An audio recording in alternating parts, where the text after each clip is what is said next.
To stand up if you've heard the word neurodiversity.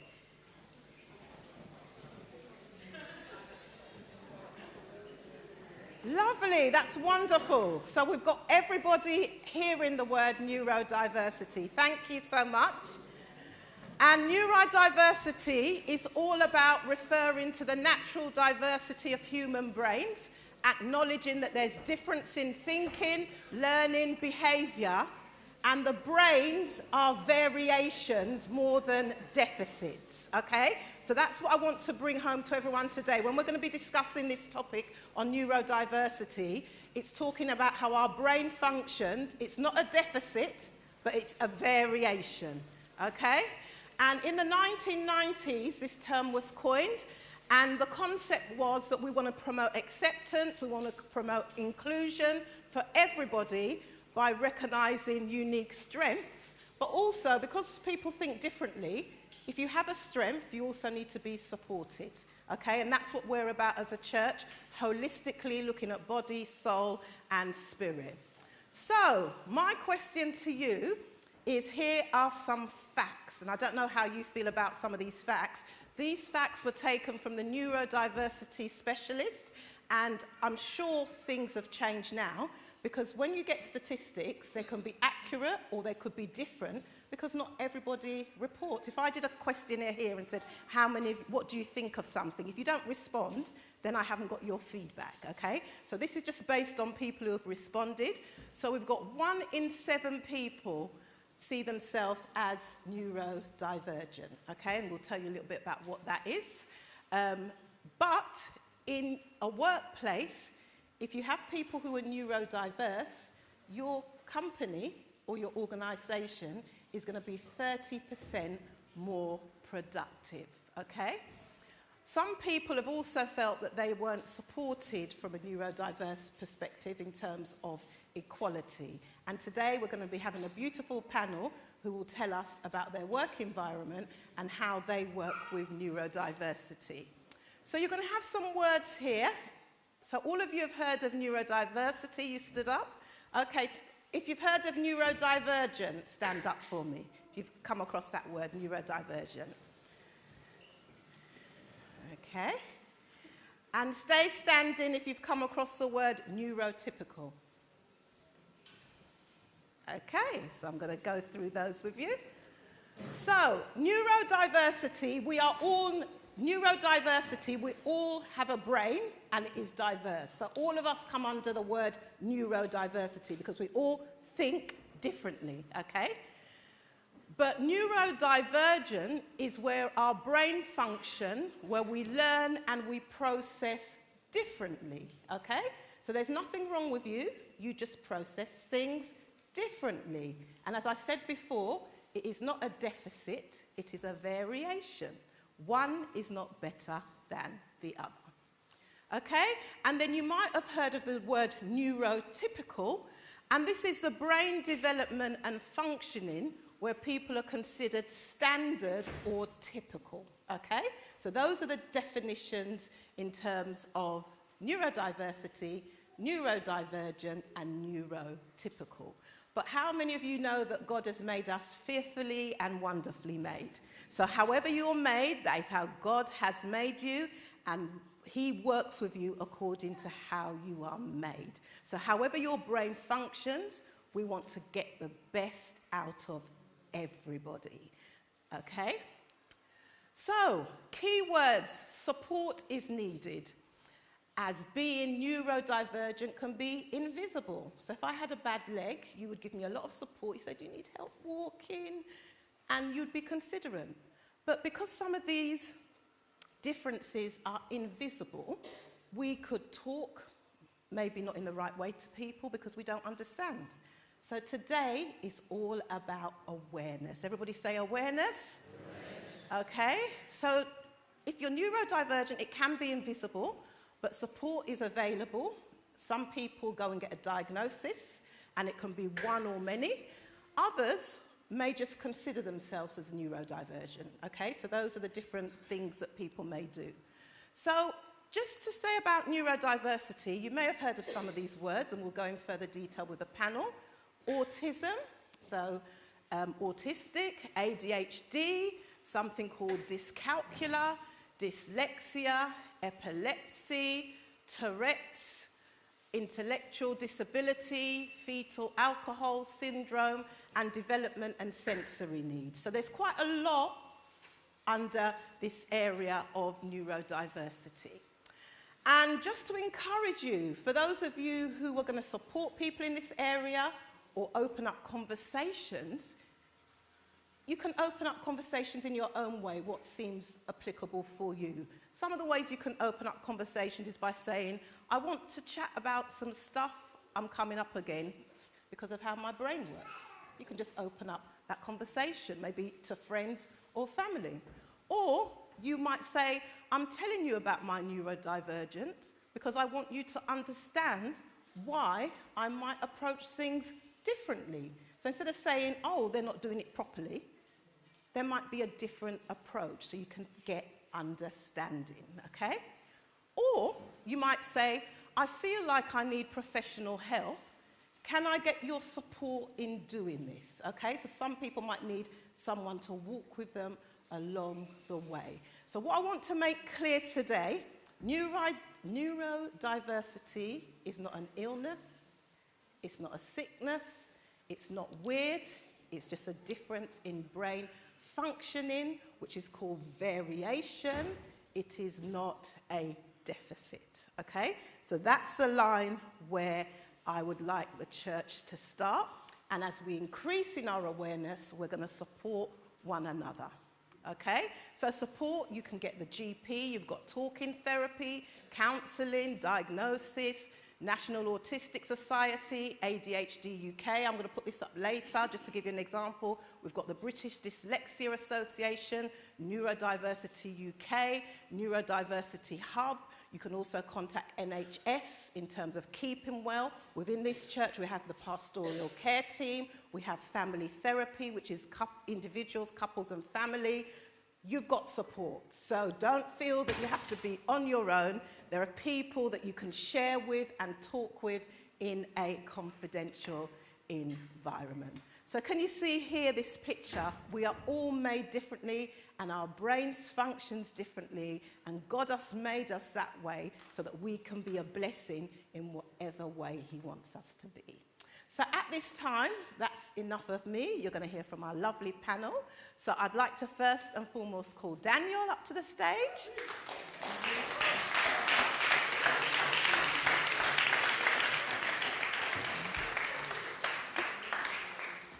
Lovely, Daniel. So come and have a seat here. I'll put your questions here as well, just in case. I would also like to call lovely Paula Simon up to the stage.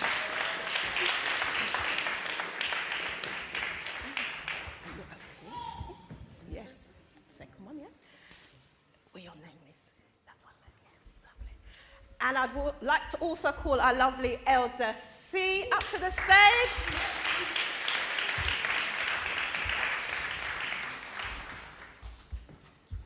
Wonderful. And I'd like to call Bishop up to the stage.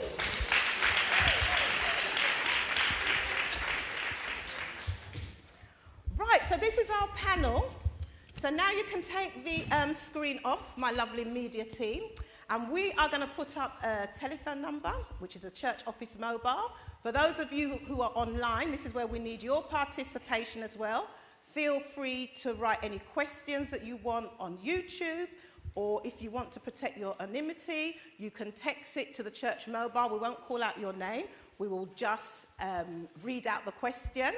And also feel free, as we're going around, if you've got a comment as we finish the discussion in the audience, because I recognize that some of you are in the profession of helping others. If you've got anything that you would like to add from your perspective, feel free, again, just to raise your hand. And our lovely Portia, where's Portia? Yes, so Portia will be, if you could come and sit over here, my dear, just over that side. Portia will be walking around, and if you've got any queries, she'll be reading out what comes up on YouTube and the questions. And if you've got any comments, you just raise your hands, and Portia will be walking around with the mic for you to give your comments. So welcome to my lovely panel. Now, I'm not going to introduce them. I'm going to get them to introduce themselves. Now, you see them in certain capacities, but I'm going to get them to talk about their working capacity and what goes on for them. So first, Daniel, I'd like to ask you, can you tell us about what your role of work is and the different types of people that you work with? My name is Daniel Lewis, for those of you who don't know. I'm a deputy manager in a children's residential home for young people with emotional and behavioural difficulties. So basically our home supports children and young people who may have experienced trauma, neglect, abuse, attachment difficulties, mental health challenges, and persistent behavioural issues. So in my home that I work in, I work with young people from the age of 8 to 18. We currently have a full house, 4 boys, and their age are 14, 15, and 2 16-year-olds. Our home is 24/7 staffed. We have day staff, we have night staff. We are therapeutic and trauma informed, so we offer them that support. We offer them support in education, life skills. We safeguard the young people. We support their behaviour with behavioural support plans. And our home is just like a small living environment, so it's more family orientated. That is wonderful, Daniel. Let's give Daniel a round of applause. And God is so good. Daniel's been working at this organisation, and as you can hear now, he is a deputy manager. And when you're a manager, it means you can influence the areas that you work in. So Daniel, what are some of the challenges and what works well, and how do you go about meeting the different needs of the people in your organisation? So some of the challenges in our workplace, one of the main ones we come across are young people that are out of education. So because our young people have complex and emotional behavioural needs, a lot of the time they do not like or see that education is fit for them. So this is a support that we have to kind of put in place. Also with their family, they don't have relationships with their family. Some of them have been taken away from their family. Some of them see that their family is in the wrong and blame their family for being in care. So we kind of have to be those professionals that are put in place to just kind of like gain the trust of the young people, to help build them back up, to help them to self-regulate their emotions, to help them to look at things kind of differently, rebuild that personal relationship with their mother, father, whoever it is in their family, help them with basic life skills, and get them to be able to be in a point where they can go out into the world and, as they say, function as normal people, but be able to just live and put whatever's happened in the past, not necessarily say to put it behind them, but to help them to understand what's happened and help them to move forward from it, and to also just let go. One thing I do is I focus on forgiveness with them, because with a lot of things you understand and see that they're holding on to a lot of unforgiveness, and it's leading to a lot of hate, a lot of trauma, and I just try to focus on letting them understand that forgiveness doesn't make you weak, and it doesn't make that person a stronger person, a better person than you. Forgiveness is to help you put it to rest, to help you move forward, to help you even build that relationship back up with your family member. That's lovely. Thank you, Daniel. I'll come back to you with the last question. Let's give Daniel a round of applause. Just to say, if you've got any comments, please see the number on the screen that's come up, and please text your comments or your questions as they come through. Portia will give us a wave and we'll answer some of those questions. Okay, so we're going on to Paula now. So Paula, can you tell us about your role and the work and the different types of people that you work with? Good Good afternoon, everyone. For those of you who don't know, my name's Paula Simon. I'm a childcare manager, business owner in a home-from-home setting. So that means clients come to me, but I also go out to homes as well and work with families. The children I work with, ages range from birth to 25 years of age. What's good about it for me is that families are coming into my home, and with it being a home-from-home setting, they become an extension of my family, and that's one of the things that I say to the families when they're joining me, is that it's a home-from-home environment, so your children are going to be part of my home, so they will know everybody within my home, and they will be part of the everyday things that I do. So when I put on my gospel music at lunchtime, the children are dancing to the music and asking for it to be played again. So that's a little bit about what I do. Lovely. And recently, Paula, you and Gwen, give us a wave. You created some sensory learning packs for the children here in YCF. What was your vision behind this, and how does it meet a need? Okay, so the vision behind this was Gwen and I got talking, and as we know, YCF has been growing more and more with families, and with families come children. So between Gwen and I, we were talking, and we shared a common interest in supporting families and being inclusive as a church, which is what we're talking about today. And we kind of put our heads together, and from that, these bags were birthed, as it were. So these bags are colourful bags. They come in lots of different colours. And within the bags, there's lots of different things that the children can use throughout the service. Part of the reasoning behind it was sometimes if children are coming to a service for the first time, they're going to probably be, uncomfortable. There's lots of movement going on, lots of loud noises going on, and parents may not have necessarily walked with little bits of things to keep them entertained while they're sitting in the service. So there's lots of sensory things within the bags. So there are books, there are things that they can squeeze, quiet things, not noisy things, but just things to keep the children's little minds busy whilst they're sitting in the service. It's also accompanied by just an A4 sheet of just what the bags can be used for, and just a scripture about let the little children come unto me, which is taken from Matthew 19, I think that is, to 14. So that's why the bags have been put in place. So if you need a bag as a family, if you come to church for the first time or even the second or third time, which is great, and you feel that your child might need a bag, please feel free to ask one of the ushers. Lovely. Thank you. So I'll come back to you with the other questions. So we're going to go over to Elder C now. So Elder C, as a pastoral carer, and you're meeting different people, you're going to introduce yourself as well, but how can those who have neurodiverse needs communicate their needs, and how can we as a church support them in a practical way? Okay, so my name is Elder Charmaine, and everyone calls me Elder C, and I'm head of Pastoral Care here at YCF. And we have a team that, along with myself, support every member here. And so it's important that if you're new or if you've been in the fellowship for a while, not to feel that you can't approach any of us. You can approach me if you need help in any way to support yourself and your family. So one of the questions is, how can those with neurodiversity be supported?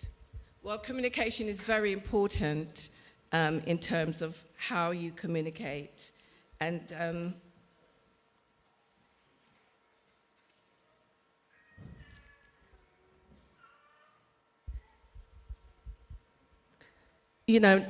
families come in and they have children with, could be ADHD, autism, and so they may feel anxious if the children are noisy. But here at YCF, Bishop always says, let the children be themselves. We can't control the children. And this environment needs to be where everyone feels comfortable.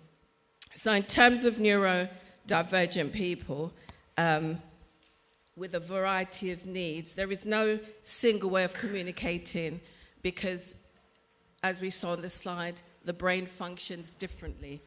And sometimes people may be very direct and sort of say what they need. They don't read signs, facial expressions, and so they may come up and say, it's loud, and they may be misunderstood in the way they communicate their needs. So it's important that we are sensitive to those needs. They may struggle, as I said, to read verbal expression, and they may lose track of some of their sentences, what they're saying. So when they're speaking to you, they may pause or stop, and so they need space to sort of collect their thoughts. Sometimes they forget what they're saying, and always give them the space and the time to be able to communicate their needs. Also, if they're not able to communicate effectively, because sometimes we want people to have eye contact with us, again, that can be quite challenging for people who are neurodiverse, and they don't like the eye contact, and you might feel that they're not listening or they're not understanding what you're saying. Again, allow them to be themselves. If they want to write to you to communicate their needs, it's important that they're in a safe environment. They feel that they can communicate safely. Sometimes as well, our service can be quite noisy, and if you're not used to that, so people might get up and walk out. They may seem overly anxious. It's important that not everybody rushes out to find out what's wrong.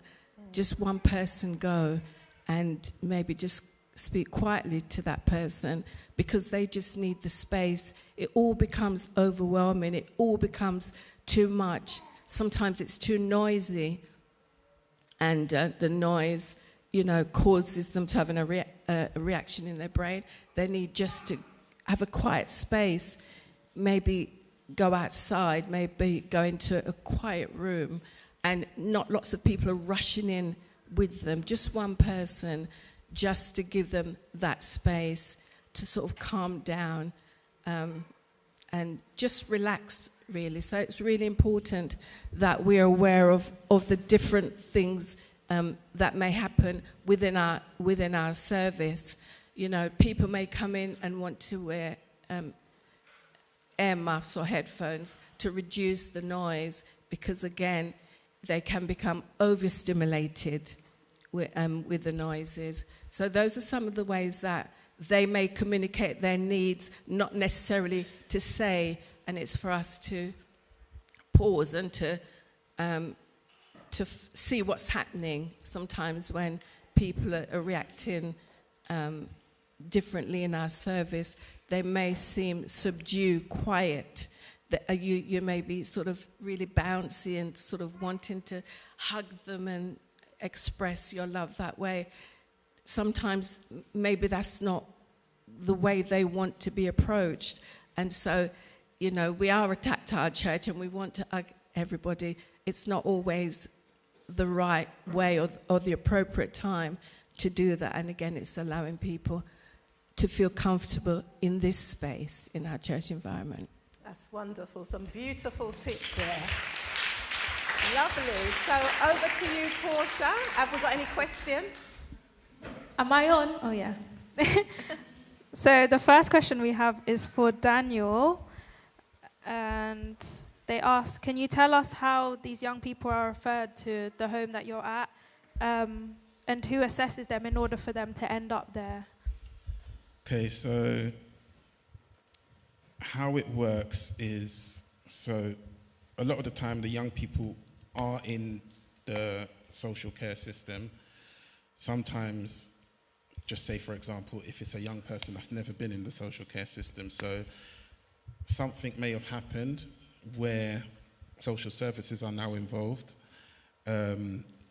which we will get referrals as a home, and depending on how your home is as well, your Ofsted rating in the home depends on the different type of referrals you get. So just to big up my home, we just recently got an outstanding, so we get a lot of we've had quite a lot of referrals. So I've literally just had to deal with my first transition plan as a deputy manager. We've just had a new young person moved in last week. So you'll read a referral, or a referral will be sent to you by a local authority. Myself, manager, RI, we will look at the referral. Then if we agree that, you know what, this young person might work in the home, what we do with our team is we then send a referral out to the team. So because we might think everything's fine, the team might pick up on something because they're the ones that's working hands-on with the young people. So we give them the opportunity to look at the referral. If they come back and say, yeah, everything's fine, then that's when we'll start the transition plan. So what we do at our home is we will give them maybe 2-3 weeks, depending if they need to be moved, like an emergency move or not. But if it's not an emergency move, we'll give them about 2-3 weeks, and within that transition plan, we will have the young person come to our home, we'll go to the young person's home, so they'll meet every staff member. We'll take them out on activities, take them out, bring them to the home to meet the young people and staff. Before that, though, you have to do a risk assessment. So have to know that the young person that is coming in is not going to be risk to the young people that's in the house, or the young people that's in the house is going to be at risk to the young person. So once that's all clear and you do the transition plan, so which we've done, then the young person, once it comes to the day they move in, it's usually social worker will bring them down, sit down, we speak with the young person, give them just let them know basically this is how the house runs, want to understand them. And one thing with me is you've got their profile and that's what it says about them, but I read the profile obviously, but then I put that to the side because I want to know you for you, because a lot of the times what has been said might be like 5 years ago, might be 6 years, you might have changed, or you just didn't like that home you was in and you didn't get on with none of the staff. So I give it the opportunity where I get to know you.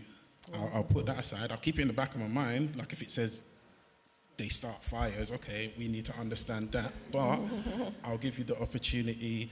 I'll let you understand that, you know, this is a new start for you. This is how we want it to go. This is where we want you to end up. And this is how we are going to help you. So, yeah. Wonderful. Thank you. Any other questions? Yeah, go ahead. The other question is, I'm getting an assessment for ADHD soon, but I'm worried my family won't understand why and disagree with me. How should I approach them about it? Who would like to answer that? Bishop? I think it's a really good question. I'll just briefly introduce myself, because obviously many of you know me as Bishop. So really the last kind of 7 years, I've been doing a lot of research around psychological well-being. And about 8-10 years ago, we started Wholesome Minds. One of the things that recent research has said or suggested is that people who are neurodivergent are at a higher risk of psychological challenges. Therefore, I would really encourage that person, that family, to not be afraid of the assessment. The assessment is just what I call markers that provide professionals with some indication of the support that can be in place. If I go back to maybe 12 years ago, when my first introduction into working with people who were neurodivergent, I was an LSA, just a learning support assistant. Even though each learner had an individual learner plan, there was nothing in the lesson, nothing in the teaching to support them.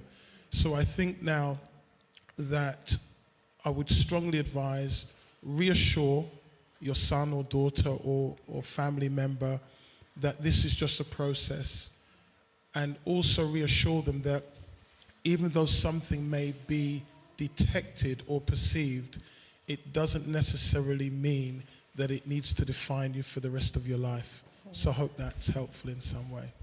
Lovely. Great. And going on to Bishop, I was going to introduce you. So tell us about your work that you do and how can neurodiversity impact psychological well-being? So that's your question. You can tell she's my wife, fixing me up. Well, it is an area that I'm really passionate about, simply as I said before, because being in education, in fact, if I remember my time at school, there were a lot of my peers that just got kicked out of school. They were told that they were rude, they were told that they couldn't concentrate. You know, my mom and my family will tell you I've always been analytical. I would take radios, pull it apart, put it back together. So I knew that there was always something different about the way that I think. And sadly, what we have found is that through lack of support and a lack of awareness, someone may become or develop levels of anxiety. So what we're finding in research is that even though being neurodivergent is not a mental illness, you can develop certain mental illnesses because you're frustrated. You find yourself developing social anxieties because you realize that you process things differently. You may feel intimidated. One of the things that I notice is that, you know, all of my studies where I've done best is where I'm just left alone. Where I work, you know, all my degrees, whatever, even when I did my master's in divinity, I did it on my own. It was distance learning. And the teacher said, don't you want to come to class? No, I don't want to go in the class. And for many people, going through the educational system where you have an hour and a half to complete a test. And I know when I did my English qualification to teach English, it was pressurizing and everyone else was fine. So one of the things that we need to think about is the effect psychologically working, studying, or interacting with others may have on you. And when I mean psychological well-being, it's this massive area of how you feel, how you think, how you perceive others, your confidence in relationships. So it does impact it, but it can be negated by you having a better understanding of how you function, but also those around you. And we've got some wonderful people who work in education, work in therapy, but you try and build a support structure around people to make it easier for them. Amen. That's wonderful. Give us a round of applause. So I hope as we're discussing, you're seeing you are fearfully and wonderfully made. I want you to hold the word variation, okay? Everybody say variation. Variation. There's different types of colours. They're all beautiful. One colour's not better than the other. And just with our mind, one mind is not better than the other. We just think, we feel, and we behave differently. Let's go over to some more questions. Oh, good, we've got some questions. Can you go with a mic to... Hi, Panna. I have two things really. So the first one I just wanted to mention, whoever may have asked the last question about ADHD and how to approach that with family.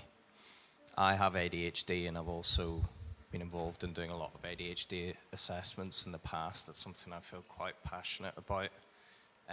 Kind of improving people's access to neurodiversity assessments because it's something that's really lacking in England and the wider UK at the minute. So if they want to speak to me, I'd be happy to speak to them after, or if they don't feel comfortable, then Elder C has my number, so maybe they could ask her for that. My actual question, though, is that as Pastor Sharon just talked about, variation, I think it's really important to see neurodiversity not just from a kind of over-medicalized perspective and a medical model, where where we just focus on challenges and symptoms and diseases, but also to look, whilst that is helpful in some respects, if we just focus on that model, it can be really stigmatizing and kind of make people wary of diagnoses and make people feel further different, further restricted. And I think it's really useful to think about this as well as like a set of characteristics rather than just a medical disorder. And on that basis, I wanted to kind of invite the panel, maybe, because we've heard a lot about the challenges that people experience, but maybe to talk about their observation and recognition of the strengths of some of the people that they've worked with that have neurodiversity. Can I just, I think that's a great Wonderful. point. Let's give a round of applause. Just very briefly, one of the things that when I put a team together, and I don't want them to feel embarrassed, but none of my ministers are the same. And it's not that initially I thought I'm going to make it neurodiverse, but over the years where we've been working together and the same team have been together for like 15, 20 years, that neurodiversity just brings different perspectives. And it's beautiful to see, and I think you're absolutely right, that it doesn't always have to be comorbid, that this is something that is horrible. I think that many of you are creative. At home, my family laugh at me because every 6 months, I'll just change the house. They'll say, Dad, where is it? Oh, I just thought it would look better here. It's just something in my brain. I get bored if I see the same thing for months and months. I'll just change it around. And I used to do it in the church. And Angela Ford would say, Bish, I know you've been in. But that's just the way I am. But yeah, anyone else want to say anything? So I want to say from my point of view, working with, I like to call them little people, you're quite right in what you said. There is definitely, with a lot of the children that I work with, a creative side and a side that they will see something that me, in my big age, I haven't seen it, and they will come and they will fix a puzzle or do something in a matter of seconds, and I've been looking at a puzzle for 10 minutes, and I'm like, how did you do that? And again, it goes down to that different way of their brain thinking, and there are lots of positivities with it. Some of the families that I work with can name cars. They'll see a car and they'll name it, and they'll tell you the full function of a car. So there are definitely positives to be picked out of it with the different people that we work with, whether they're young people or whether they're young adults. Yes, please. Thank you. Behind. Yeah, I wanted to add to that as well. I think in my experience of working with young people who are, I guess, not atypical maybe, or are atypical, I think that's the right phrase, I see incredible brain processing speed. I had a young person who could tell me every train that functions in London, the speed it goes. I was just amazed, like incredible brain capacity and functioning speed. And again, I run a session where I celebrate a lot of entrepreneurs or people who we see in the public eye who may be living with the capacity in their brain to do these things, to champion in the young people that actually it's not something to be morbid about, it's something to celebrate and use as a strength to push towards your purpose. So yeah, that's always my way of reframing it for them, because I think it's very important to empower them, again, with that concept of them being fearfully and wonderfully made. So yeah, I wanted to add that.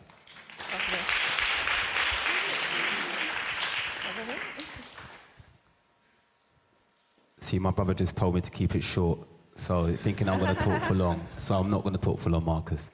But no, I totally agree with what was being said. I think when I think about my experience, one of the things that we do in my area of work is refer back to the EHCP.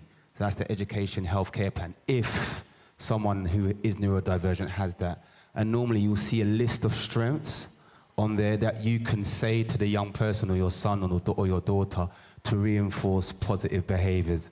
And also in other fields as well, they refer to the neurodivergent as a superpower. So as Alex mentioned, that you have some young people who think quickly, who are analytical, and they can answer questions quickly. And it's about how you reinforce that positive behavior and build up that level of self-efficacy in the young person or in your child or in your daughter or whoever the case may be, even if you're an adult as well. So it's about learning yourself, learning the way you process and the way you think. And I think, and I was mentioning this person because I'm not going to be long, Marcus, as you said. There's a lady called Dr. Caroline Leaf who talks a lot about how you understand how your brain thinks. And she's amazing. So yeah, that's me. Bless you. Lovely. Thank you. That's great. So now we're going to have some audience participation. So far, what you've heard, I'm going to give you 2 or 3 minutes just to talk with one another, share what you've heard, how does it feel, how does it fit, and you're going to talk to each other. So go ahead. Just talk to one another in your audience, okay?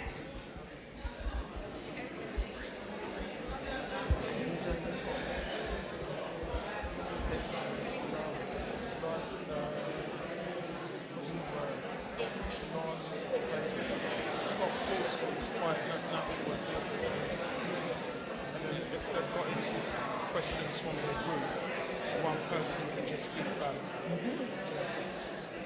Yeah.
Ladies and gentlemen, can I have your attention now? So I hope you've been enjoying your discussion and you can continue the discussion afterwards. This session really is to open up our awareness of neurodiversity, but then you can build on it from what you want to take. So I would like to hear maybe just snippets of your group feedback, or if anyone's got comments, maybe one person from each group. But we're going to go for a question from Portia, and then I'll go over to Andrea. Okay, so the next question online, someone asked, in personal relationships, how do you balance supporting neurodivergent in adults and children with enabling dysfunctional behaviour? Could you read that again for me? Yeah. In personal relationships, how do you balance supporting neurodivergence in adults and children with enabling dysfunctional behaviour? So I guess managing dysfunctional behaviour in neurodivergence. Yes. Go ahead. Do you want to go? Okay, I'll talk about the children. Children that are neurodivergent, boundaries are really key. They need to have clear boundaries and clear structure in order to function. And sometimes when they are, say, misbehaving, as we would say, it's because the boundaries are too loose, it's too flexible. They need to be told, this is the way, it has to be done this way, or do it this way, or show them quite specific rather than just letting them go and do their own thing as such. Yes, it's flexible in terms of their creativity, that's important to allow that, but they function when they know what's going to happen next. So we do this, then next is this and this. That's important for them to understand what comes next. So we start here, and then it's this, and then it's this, and then it's this. And it also goes into all adulthood as well, that structure, the boundaries, and knowing what comes next or what is expected. Because sometimes we assume that people know, but when you're neurodivergent, you need to know that this is the time, this is going to happen next, or I need to be here, and in a structured way. Can I add to that? Yes, please. What I use to support my children and families is visual aids, so visual boards. They're boards that are interactive, so the children can take bits off and put bits on. We also have like a now and next. Now we're going to do this, and next we're going to do that. But also to add to that in managing behaviour, challenging behaviour. What, again, coming from the audience, is working on their strengths. So you can use their strength within that behaviour, like to get a positive result. So you can flip it on its head, obviously depending on what's happening, depending on the age of the child or person, and also knowing that person. When my family start, very much like Daniel, I do a profile. So I do the likes and dislikes and areas that they may need support in. So if you get to know that individual, hopefully that can support in managing those areas and perhaps looking for trigger points. Could it be that child is hungry? Could it be actually that they're tired and they need a nap to try and alleviate and avoid some of those trigger points, or navigate your way around them, whatever is easiest? Yeah, go ahead. Just want to add to that as well. What we do at my workplace, because we've had one of our young person, he came to us, extensive criminal record, in trouble with the police and whatnot. I'm the go-to at my workplace, the person to set the boundaries. So whenever we go to meet the young person, I'm the one that gets sent out first, and they say, Daniel, you need to set the boundaries. So I set the boundaries, but I also enforce the staff to follow my lead. You lot don't slip up as well. And with the young people, the one that I was just talking about, he's just seeked attention. And he even said it to myself and his key worker, there's something wrong with me and I don't know, but I want to know. So he was willing to understand what he sees as what's wrong with him, which we sort that. So it's to educate them as well. And a lot of the times they want attention, whether you're giving it to them negatively or positively. And what I've noticed in our home is positive praise gets you through a lot. So instead of when they're getting a negative attention, you're just sanction, this, that, it's, all right, you've put your trainers away today. well done, man, you've put your trainers away. No, come, we're going to do this. Or you've cleaned up the kitchen, well done. And then they start to do things a bit different, where I even had to say to that young person the other day, I don't have to come in the kitchen and moan at you anymore for leaving your mess on the side. You put everything away now, innit? And he was just kind of smirking. So I said, you know what? I'm going to take you out to get something. And that just made him, so I said to him, you know, if you start doing your dishes, I might take you out to do something else instead of just leaving your dishes in the sink. But I said, we'll work on that. And it's positive praise. And it's just, you know, educating them as well. A lot of the times, they will know something is different. Sometimes they haven't been educated on it. So we'll do a lot of like PowerPoint presentations with our young people, as we do with our staff members, but we do it with the young people. And even with the young people, we give them the opportunity. You've got ADHD, all right, put together a PowerPoint presentation and teach the staff. And tell the staff how ADHD affects you, what you don't like, what's your triggers, what you do like, what's your strengths, and they'll sit down, put a presentation together, and staff will just sit down. And sometimes we learn things we do not know about the young person, and that's because they've taught us. Wonderful. So I hope that's giving you some tips. So can we go over to Andrea? Andrea, you had your hand up, and then Val afterwards, yeah? Andrea's in the middle.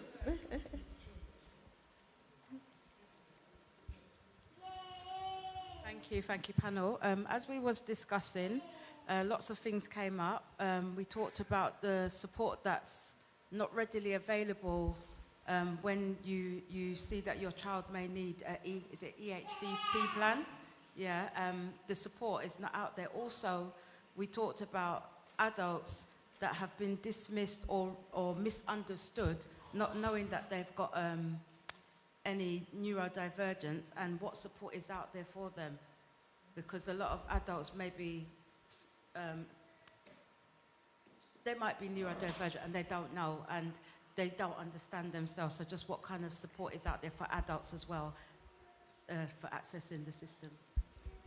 So first and foremost, in that case, you'd be talking to your GP, but earlier on I put up quite a few websites of different neurodivergent needs. So you've got, every need has got an association. So there's one, Neurodiversity UK, you could start with them, or there's Autism UK, or you've got ADHD. So every need, there is an organisation that you can approach. But because we want to normalise difference, we are fearfully and wonderfully made. Even amongst ourselves within the church, we can support one another. And I like what Daniel said, talk to us. Tell us what you like, what you don't like, things that are too long. Myself, I've talked to my managers. I work in counselling, psychotherapy, I work with individuals, couples and families, but I also teach. And I've made it clear that I'm not sitting on Zoom for 2 hours in a meeting. I will go and have breaks because it's not helpful for me, and some of my students have said that's not helpful for them. So what I will do is break up the session. I'll be on the Zoom, but I'll say go off in your groups of 3, maybe go off on WhatsApp and talk on the phone. So you listen to what the needs of the people are, and then you meet those needs as best as you can. You can't meet every need, but I tell you what we can all do, we can all listen. So even though you may not be qualified in a particular area, I've had clients come to me and they say, do you work with this? And I say, if you're a person, I'm willing to work with you. And if I don't know the information, I can refer you on. But don't necessarily, even if you have a diagnosis, as Bishop said or someone on the panel, that is not you. You are still an individual, but you've had a diagnosis. And that is okay, because if you have a diagnosis, then the support is available. We are fearfully and wonderfully made, and that includes our brain. Let's go over to Val. And Val, lovely to see you. I just wanted to add, what did I want to add? I think one of the things we've got to bear in mind is that sometimes, you know, Angela and I were talking, and you think back to your Uncle Bob and you think he was just simple. And there's oftentimes lots of people that we have within our families who are probably neurodivergent. Yeah. And we mock them and we laughed at them. And I think we're just going to take a step back and now start thinking about the differences that we're experiencing within our families. Yeah. And that different people have different ways, because you know, you remember that your ear's hard. How many times may I have to tell you? And it's not that their ears are hard, it's just that they cannot take in the information in the way as adults or as parents that we're trying to give to them. So we get frustrated, and consequently what happens, it creates a conflict between you and that child. So even Daniel, with the work you're doing, he has to be mindful, and obviously is, that I need to repeat myself. And I might need to rephrase it in a way that that individual can access it, because it might make sense to me, but I need to check in with that person. Does that make sense? Did you understand that? And I do that with my learners when I'm teaching, because I'm aware that it makes sense in my head, but that doesn't mean to say that when it comes out my mouth, it makes sense to my learners. Yes. So I have to always check in. And I think it's really important that we do that. We're going to have children around us. We're going to have adults around us. It may not be obvious that people are neurodivergent. People may not even have a diagnosis, may never get a diagnosis. But you see, they have a different way of communicating. My daughter has a different way of communicating. And you all may not like her way of communicating. She is neurodivergent. And so you have to accept that and work with that. She has a wonderful way of being very analytical, being very direct. And, you know, some people may not like that, but she'll tell it to you as it is. But that's just who she is. And I think we've got to really appreciate when we're in the church, we're all different. Yes, wonderful. What is it you need? How can I give that to you? Rather than getting impatient, frustrated, and forgetting that we are all fearfully and wonderfully made. Amen. Wonderful. Can I just briefly add that, as I mentioned before, I'm very grateful that education has moved forward a lot since the time when we were at school, because I always remember in my teacher training, you remember the all, the some and the few. Yes. So every lesson plan that I would write, I had to think about the all, had to think about the few, and you have to think about the some. And that's what we want to do as a church. We want to think about the all. We also want to think about the some, and we want to think about the few. I also want to just say that it's important that if you are neurodivergent, that you are also patient with others. Because what concerns me sometimes, you know, I do a lot of couples counseling, and it's how people manage neurodiversity even within a relationship. And patience is important. Sometimes within that relationship, you've got to develop your own taxonomy. So, like Val said, you might think, oh my goodness, someone's been rude, but now I understand them and I've been patient with them. We can create our own taxonomy within that relationship. So I just really want to encourage, be patient and let it be mutually amongst us. So, wonderful. Right, we're coming to the end. I'm so sorry. No, we'll do it in a minute.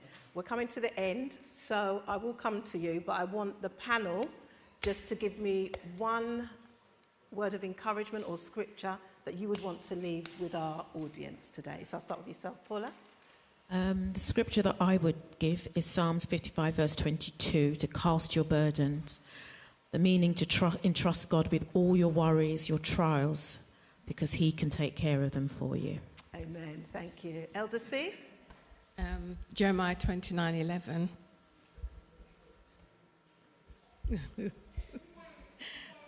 Let me read that. For the Lord, it's gone from my mind now. For I know the thoughts that I think towards you, thoughts of peace and not of evil, to give you an expected end. Amen. So.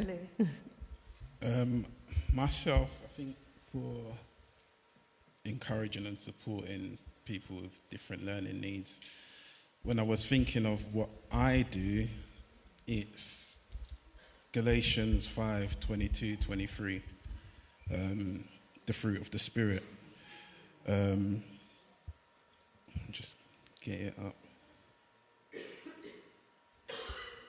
But the fruit of the Spirit, the result of his presence within us, is love, unselfish concern for others, joy, inner peace, patience, not the ability to wait, but how we act while waiting, kindness, goodness, faithfulness, gentleness, self-control.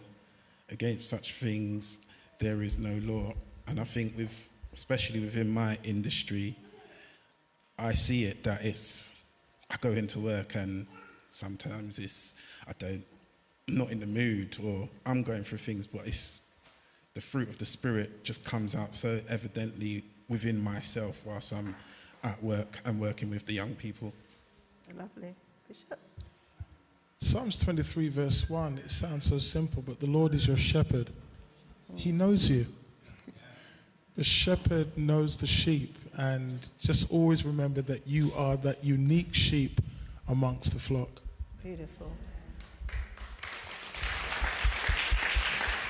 And I would give you my favourite, Psalms 139:14. I praise you, for I am fearfully and wonderfully made.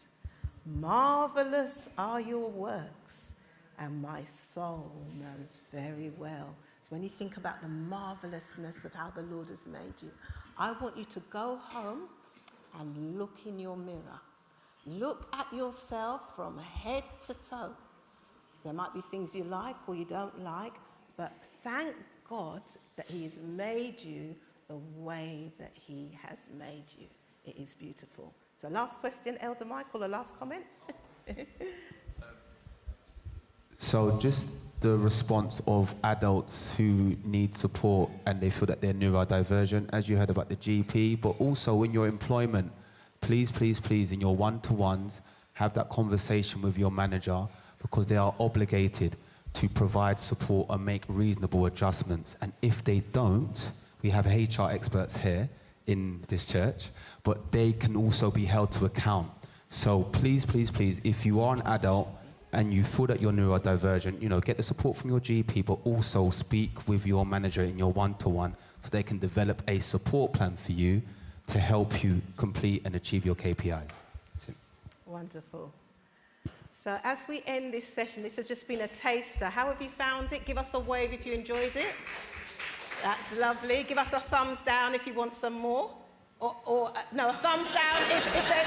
Oh, no, not thumbs. Thumbs up if you want some more. I was just checking if you were listening. Got you. Just to let you know, as well as, we have the Wholesome Minds group that meets on the first and the third Wednesday of every month. Bishop runs that. It's 12 o'clock till 1 every first and third Wednesday. So anyone can join. You can just contact the office for the details, and they talk on different topics. We have family therapy where you can have your own counselling. We also have support through Pastoral Care. So we are here for you. And on top of that, I'm also an author. Some of you may not know, but I have 3 books. I've got them available today. My latest one is called The Artistry of Self-Care. And whatever your needs are, it's important for you to look after yourself. And in this book, I look at the physical, the emotional, the spiritual, the mental, the relational side of self-care. And I've also done some research about how people manage their own self-care. So you can come and have a look at that. I've also got a book called The McLean's ABC Cultural Competence Model. Because how many of you know we're fearfully made, we're different cultures, and God has made us a particular way. How can we be culturally relevant in our society? And for those of you that have a gift, I have a book called Business Pearls, and it gives you tips and advice of how you can use your creative gift to set up your own business or your own project. So if you're interested, I'll just be out there, and I've got a special offer for my YCF family. So you name your price, you get your books. So before we end, how I'm going to end this service, normally we have prayer, but I would like us to encourage each other. And I'm not a poet, but I'm going to speak some poetry to you, okay? And this is coming from my heart to yours about love. Love me for who I am. Love me with my creative mind. Love me with your heart. Love me the way I want to be loved, not the way you think love should be. Love me for who I am. Love me for who I have inside of me. Not the way that you want me to love you, but the way I should be loved. Love me. And I believe that what the Lord is doing in our hearts today is for us. Thank you. I just made that up because God wants us to accept ourselves how he has made us. There is nothing wrong with you. Turn to the person next to you and say, there's nothing wrong with me. Okay? There's nothing wrong with you. You are fearfully and wonderfully made. And for those of you who are in relationships, as Bishop talks about patience, we must be patient with one another. So what we're going to do today, we're all going to stand and we're going to just sing I Love You, Lord, today, which you're playing, Bishop. And we're going to pray for one another next to us. That's how we're going to end our service. We're going to show the love of the Lord and pray and encourage one another. So let's sing that together. I love you, Lord. I love you, Lord. Oh, before I do that, let us give us a round of applause for our panel. Daniel, thank you. Elder C, thank you. Paula, thank you. And Bishop, thank you. And Portia, thank you for taking all the details. And all of you, thank you for participating. So give yourself a round of applause. So let's sing that together, and then after that we're going to pray for one another. So I love you. Let's love the Lord today. Let's love him and love ourselves because the Lord loves us. Put your hand on your heart if you feel comfortable or wherever you feel comfortable. Let's sing together. Come, my beautiful singers. Come on.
online viewers for joining us. So God bless you. And as usual, you'll see a prayer coming up at the end of the screen. If you need support with anything, please do not hesitate to contact us, and we'll see you next week.